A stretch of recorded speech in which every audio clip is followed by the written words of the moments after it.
If you want, it's Emily Fox. Today's video is going to be all about the best books that I have read in the last quarter. So I will be putting on the screen the 45 books that I finished in the last 3 months, which is absolutely insane. I have been having the time of my life. I haven't been reading this much in years and years and years, and not only in number, but also the quality of books. Usually I do quarterly favorites, like a top 5.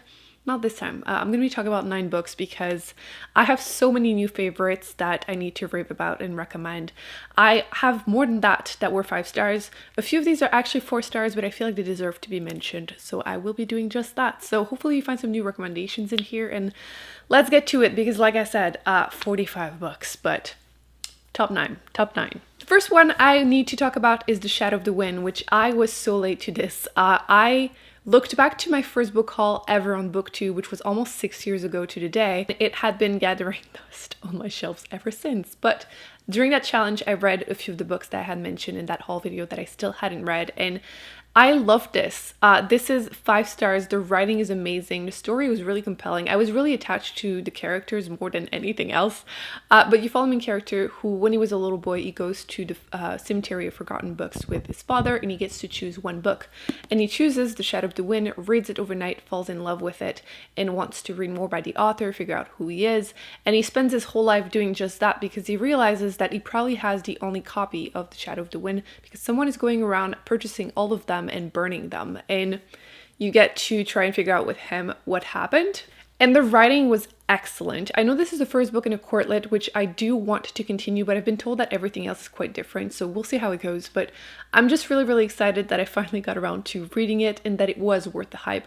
I was that scared because I had heard this was magical realism, and I don't tend to like magical realism, but this is more historical fiction. There's barely any kind of, not really any magical realism really, so highly recommend this if you are like me and are very late to the game. The second book I need to mention is My Brilliant Friend. I didn't know I was going to love this as much as I did. This is the first book also in a quartet, and it's mostly about a friendship between these 2 women when they were younger, and it's a complex relationship. And I thought it was funny because I heard recently that the author is unknown, and people were like, experts were trying to figure out who it was, what kind of person, and they decided that it had to be like a 60-year-old man, which no, there's absolutely no way. I know, because all of the work of the author relates to like the female experience, and in this case it's definitely like girlhood, because they're like under 18 throughout the whole book, and it has to be written by a woman. Come on. I can't. I would be super shocked and impressed. But yes,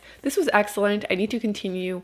If you are into like very contemporary, complex female relationships, I would recommend this. With the way it ends, which no spoilers, but even though I knew I was still, I need to continue. I absolutely needed to give a shout out to this one also. This is Kim Ji-young, born 1982. I read this because of Irene from Red Velvet. She recommended this book, and this made a whole controversy. People were burning her pictures. It was all very dramatic because it's a very feminist book, and Korea is still quite conservative. In this book, you're following a character who is now married with a kid, and people around her are starting to feel like she's losing it, and you go back in time, and then each chapter is a portion of her life, her childhood, teenage years, and it's mostly about how patriarchy and misogyny affects women. And it's unfortunately quite relatable and enraging. I couldn't put it down. It's a quite short book, but it was super good. The writing is on the dry side, but I feel like it makes sense whenever you get to the end. No spoiler, but this was excellent. I need everyone to read this. I actually read this from my library and I loved it so much that I bought this really pretty edition. So of course it's the UK edition because we don't get any pretty editions in Canada. I have 2 classics that are making it to my top 9. Because of the Patreon book club, we've been reading a classic every 2 months, and we've been finding some really great ones. And currently we're reading Crime and Punishment if you're interested. But the first one I need to talk about is East of Eden. I was terrified of this book because, I mean, the size, it's a very heavy one too.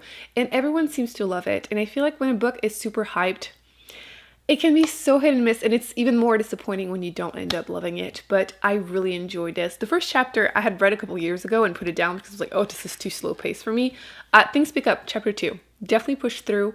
It's definitely very character driven between the relationship of 2 brothers, 2 sets of brothers through generations, and the relationship with their father. And I like how characters are all like morally gray-ish. Like nobody is like perfect, except for Samuel. But yes, I loved her writing. I think it's absolutely worth the hype. Don't be scared.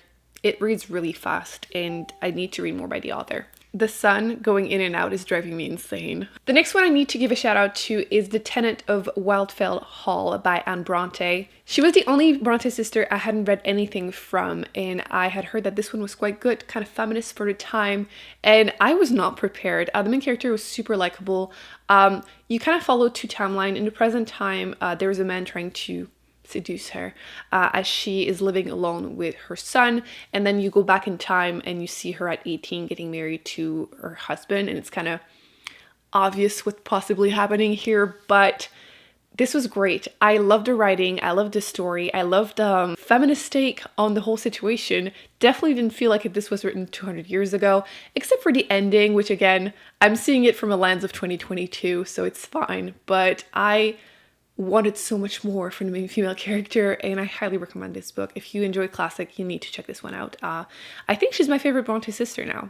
Would it really be a favorites video without mentioning some Becky Chambers? I think not. At the moment, I feel like everyone has been having a rough 2 years, so if you are in the mood to read something a little bit more cozy, a little bit more hopeful, you need to check out her work. But this is her newest book. This is A Prayer for the Crowned Shy, which is the second book in the monk and robot duology. They're very short, it's 150 pages, and you're following in society where one day robots got up, left us, wanted nothing to do with us, and you're following a non-binary monk that just serves tea. That's their job. They go on a bike from town to town and serve them tea and hears them talk about their problems and just helping them.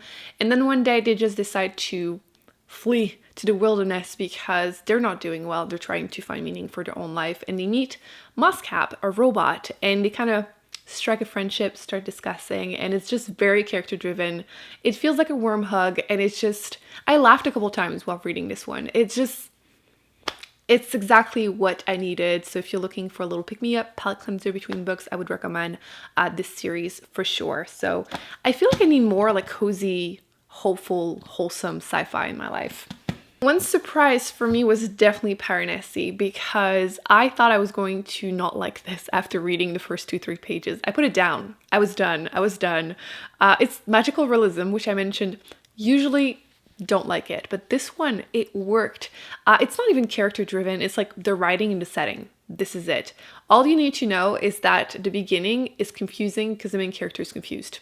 I feel like if I had known that, it would have made things a lot easier on me, but as soon as I passed the first like 10 pages, I could not put it down. There's a little bit of like dark academia vibes also. If you're desperate for some more, you get a little bit of that in there, and I just end up really enjoying it and highly recommend it if that's your thing. I have 2 nonfictions I want to mention. Frankly, I have been having a great time with nonfictions also. I think I'm at 22 so far this year, which is like way more than ever. It was one of my challenges, but still. The first one, I'm here to eat my hat, because Atomic Habits, I went into it ready to hate it. Just being honest. I thought it was going to be another one of those like bro-y, like wake up at 4, otherwise you're a worthless piece of shit kind of book.